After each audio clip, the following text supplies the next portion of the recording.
30, 40, you know, 50. We talking about a month. Because you're my type. What's your type? Sexy. Okay.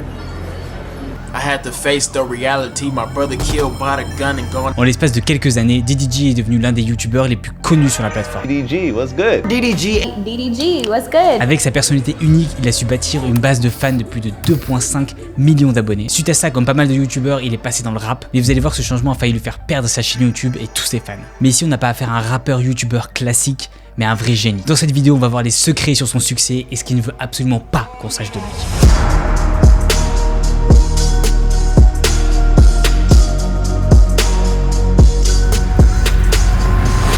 10 octobre à Pontiac dans le Michigan. C'est à ce moment-là que Daryl Dwayne Granberry Jr. est né. Vous avez sûrement jamais entendu parler de cette ville et je vous rassure, c'est normal. C'est en fait une ville de pas plus de 60 000 habitants, ce qui est assez petit aux États-Unis. Mais vous allez voir que sous ces airs sympathiques du nord des États-Unis, Pontiac cache pas mal de violence. Parce que par exemple, quand on regarde le taux de criminalité de la ville, il est 3 fois supérieur à la moyenne du Michigan. D'ailleurs, c'est DDG lui-même qui le dit quand on lui demande de décrire dans quel quartier est-ce qu'il a vécu. Il cite 3 mots: ghetto, difficile et dangereux. Gardez bien l'élément en tête que je vais vous donner parce qu'il va vous aider à comprendre un truc de malade à la fin de la vidéo. Et c'est le premier élément de plusieurs éléments que je vais vous donner au sein de la vidéo pour comprendre ce qui va se passer. Donc là, avec la description que je vous ai faite, je sais ce que vous pensez. Rebelote, on a encore un rappeur qui vient d'un quartier défavorisé, avec des parents divorcés, il a vécu seul avec sa mère, il est entré dans des gangs et après il a percé dans le rap. Bah écoutez-moi bien, vous faites tout faux. Parce que contrairement à tous les rappeurs que j'ai l'habitude de présenter sur cette chaîne, DDG est jamais rentré dans des histoires de gangs ou de drogue. Mais c'est carrément tout l'inverse, parce qu'il était même premier de la classe pour vous dire. Et lui-même il se décrit comme le lèche-cul du prof. En fait il est super intelligent et il kiffe l'école.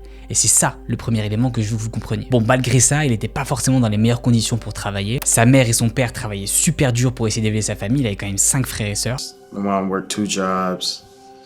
A lot of stuff went on in my life that I don't really talk about. You know what I'm saying? Because it's personal or whatever, but yeah, it was rough growing up for sure. Mais malgré ça, il était quand même super attentif et super sage en cours. Et pour vous dire à quel point c'était un petit génie, il aimait tellement l'école que sa matière préférée c'était les maths. Au point où il est arrivé majeur de promo de son lycée. Est-ce que vous avez déjà vu un rappeur majeur de promo? Parce que c'est la première fois que je vois ça. Mais en fait, au-delà des cours, ce qui me fascine le plus, c'était qu'il était aussi super populaire dans son lycée. Et qu'il était en même temps super fort en sport et même avec les meufs. Le mec était limite l'enfant parfait. Et je trouve ça juste dingue d'arriver à jongler tous ces trucs à un si jeune âge. Mais vous avez bien compris, il manque un seul élément à l'équation.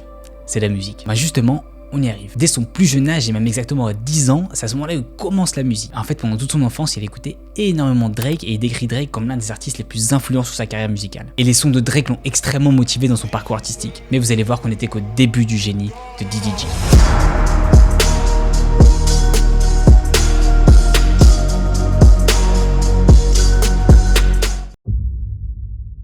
12 juin 2014, alors que pour la première fois de sa vie, DDG quitte le Michigan pour aller à Washington. Juste avant son départ, sa sœur décide de lui faire le plus beau cadeau de sa vie. Vous savez, c'est le genre de cadeau qu'on peut faire à un proche un peu inconsciemment et qui des années plus tard a des conséquences énormes sur la vie de ce proche. Quel est ce cadeau, vous allez me demander? Bah, c'est une caméra. Et c'est à ce moment-là où DDG décide de prendre cette caméra et de filmer son voyage vers Washington. Et cette vidéo marquera la toute première qu'il postera sur YouTube, sur sa chaîne Pontiac Made DDG. Pontiac étant sa ville de naissance et DDG étant ses initiales. I saw his PlayStation name and I was like, that sounds dope. And I took it. So his name is basically something that I took. And I just changed DDG instead of DDB. Et comme je vous dis, ce genre de cadeaux sont vraiment pas anodins. Personnellement, on m'a offert un piano électrique à l'âge de 14 ans et c'est ce qui a créé ma passion pour la musique et plus précisément le beatmaking. Donc je suis curieux, dites-moi en commentaire si vous avez déjà eu un cadeau comme ça. Et c'est donc aussi à ce moment-là où on assiste à la naissance officielle de DDG. Et la musique a pas du tout tardé à venir vu que c'était à peine la deuxième vidéo que DDG a sorti sur sa chaîne, où on voit dans un clip en train de rapper un morceau. Et suite à ça, DDG se trouve complètement immergé dans le monde de YouTube. Et il commence alors à faire tout type de contenu. Des vlogs, des pranks, des commentaires, des sketchs. Il a absolument tout essayé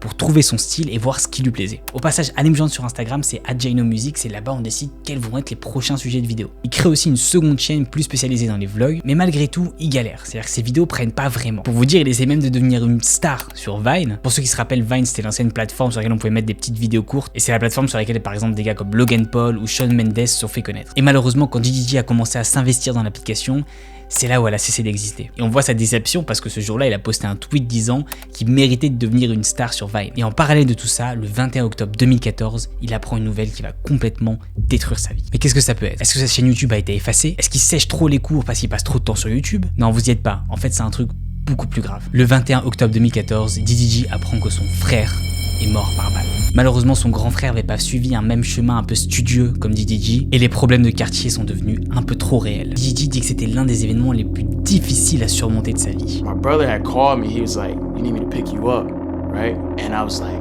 "Nah, Trey gonna take me home." That's the same night that he lost his life.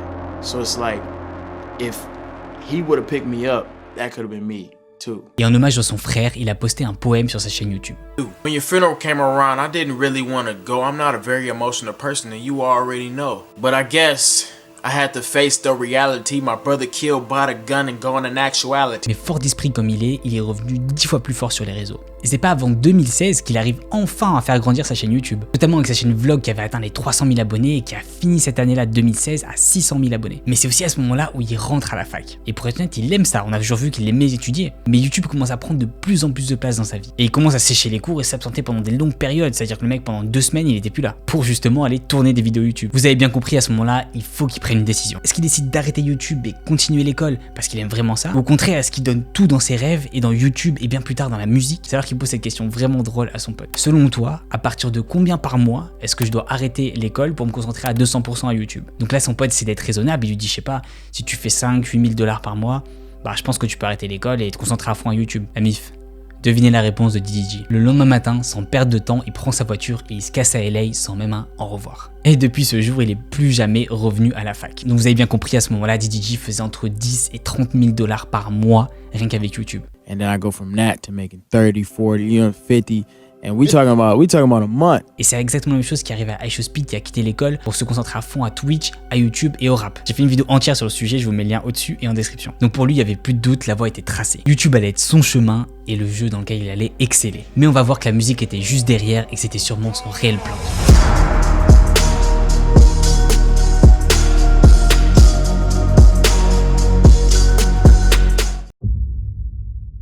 Le 22 août 2017, il drop la musique qui va sûrement changer sa carrière à tout jamais. Il sort cette diss track contre Lil Yachty qui s'appelle Big Boat. Bon, même si là il est pas vraiment sérieux et que ça reste une parodie, cette vidéo attire énormément d'attention sur DDG. Là on est au début de sa carrière musicale en réalité. Même s'il avait déjà fait, comme je l'ai dit, pas mal de clips et pas mal de musique juste avant, celle-ci a quand même attiré l'attention de World Star Hip Hop, qui est quand même une énorme chaîne YouTube avec plus de 25 millions d'abonnés. Et suite à ça, il a enchaîné les featuring à succès. Et là, vous allez sûrement vous dire, ouais, bon, c'est encore un YouTuber qui fait son buzz, voilà, il fait son rap comme tous les YouTubers, parce que c'est tendance. Et on les a déjà vus, même en France, on a les mêmes. Et je vais pas citer de nom de YouTubers parce que ça sert à rien, mais faut être honnête, certaines musiques de certains YouTubers laisse un peu à désirer. Mais c'est pour la simple et bonne raison qu'il manque de patience et de compétences. Faire une bonne musique en tant que chanteur, rappeur ou beatmaker, ça demande du temps. On peut apprendre à rapper ou faire une instru en 3 mois, hein, c'est possible. Mais créer son propre style et ramener vraiment de l'originalité, c'est ça qui prend du temps. Et en fait, la différence entre DDG et les autres rappeurs youtubeurs, c'est que DDG faisait ça déjà depuis ses 10 ans. Donc c'est un autre élément qui vous aide à comprendre pourquoi est-ce que lui a réussi à percer et pas les autres. Il avait un recul avec tout le temps qu'il avait passé à faire et il avait ses skills qui étaient au top. D'ailleurs, j'ai vu très récemment que le streamer Aiden Rose voulait se mettre au rap. Bah justement, j'ai peur que ça fonctionne pas pour lui. Look. If you hit the blunt, it make you a better rapper. It does? And then we can freestyle? D'ailleurs, si vous savez pas qui est Aiden Rose, c'est le mec qui ramène les plus gros rappeurs dans son émission Twitch en ce moment. J'ai fait une vidéo entière sur son sujet, pareil, le lien est au-dessus et en description. Enfin bref, vous avez compris que DDG est complètement différent et c'est pour ça que World Star Hip Hop lui a fait confiance et a posté ses clips sur sa propre chaîne. C'est là où il a commencé à décoller et certaines personnes ont commencé à le voir comme autre chose qu'un YouTuber. Quand je parle d'autres personnes, je parle surtout de professionnels de la musique, c'est ça qui nous intéresse. Comme par exemple le label Epic Records qui a décidé de le signer. Donc Epic Records, je rappelle, c'est des très gros noms. Travis Scott, 21 Savage ou encore Future. Et d'ailleurs, quand on va sur le site de Epic Records, devinez qui on voit. Et bah ouais, c'est bien DDG. Donc ça vous montre à quel point il est important pour le label. En plus, le plus intelligent, c'est que DDG a complètement les droits sur ses musiques, donc il est entièrement indépendant. Et je vais vous montrer à quel point c'est important pour lui de rester indépendant parce qu'il a failli partir en live à cause de ça. Quoi qu'il en soit, ça a été son tremplin pour réussir et pour commencer à faire des énormes collabs. Comme par exemple un son avec Lil Yachty, NBA Youngboy ou encore Blueface, avec qui il a fait le fameux son Moonwalking in Calabasas qui comptabilise plus de 66 millions de vues.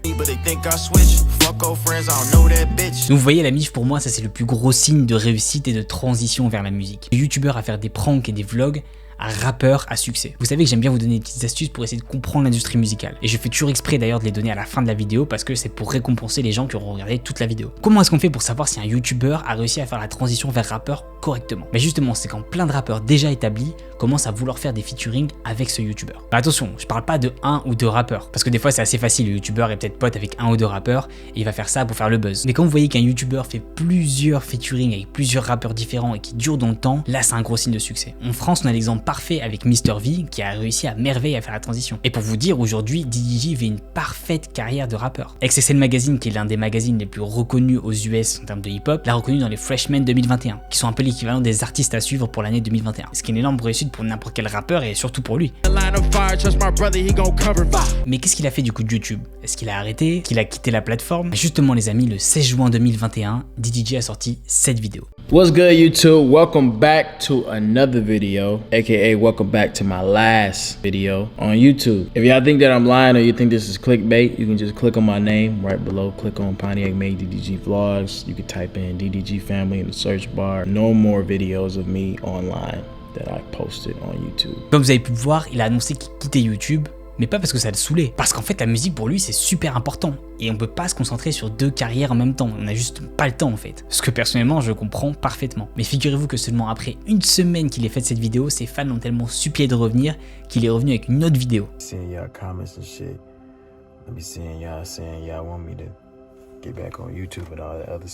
Donc dans cette vidéo Did You Miss Me, est-ce que je vous ai manqué? Il dit que ses fans l'ont extrêmement touché, il pouvait pas juste partir comme ça parce que c'était grâce à eux qu'il est arrivé là où il en était. Et pour vous dire, il y a même le youtubeur rappeur KSI qui a lâché un petit message sous la vidéo. N'oubliez jamais vos racines, personne ne se soucie vraiment de nous dans l'industrie musicale. Il veut juste nous sauter dessus parce qu'on est sexy. Si on n'est plus à la mode, il vaut mieux croire qu'on va être jeté sur le côté. YouTube est le noyau qui maintient tout en vie. YouTube n'est pas un tremplin, c'est la putain de fondation de tout. Soyez fiers d'être un youtubeur rappeur, les youtubeurs prennent le pouvoir, il n'y a pas de quoi avoir honte. Dans la vidéo, DDG disait qu'il quittait YouTube parce qu'en fait il voulait enlever cette image de youtubeur rappeur, il voulait juste être rappeur. Mais le message de KSI était super fort et super vrai. YouTube ça permet d'avoir cette indépendance et cette communauté qui pour moi est juste la meilleure sur internet. Et d'ailleurs c'est pour ça que je fais des vidéos sur cette plateforme et que j'ai un peu arrêté sur TikTok. Et je pense aussi que DDG s'est dit que faire un vlog par semaine, ça demandait pas non plus trop d'efforts. Bon, je pense aussi à l'aspect financier parce que YouTube ça rapporte quand même de l'argent et il va pas cracher sur un petit billet tous les mois. I make money in all different ways, but 200K? It's crazy though. Yeah, a month, nigga? Yeah, it's crazy, yeah. Oh, it's corny. You right. This shit corny as fuck, bro. This shit hella corny. I need to quit this shit. Tout ça pour dire qu'il a encore une super belle carrière devant lui. J'ai fait une vidéo sur Lel Hansen qui est l'une des youtubeuses qui s'est mise justement à la musique et qui l'a pu détester d'internet. Donc je t'invite fortement à aller la voir, je te mets le lien juste ici. Et en attendant la mif, n'oubliez pas de me rejoindre sur Instagram, c'est @JainoMusic. Le petit pouce bleu et l'abonnement qui va m'aider énormément à monter dans l'algorithme et pour me soutenir gratuitement en plus la mif. Et en attendant, je vous dis à la semaine prochaine. Peace out.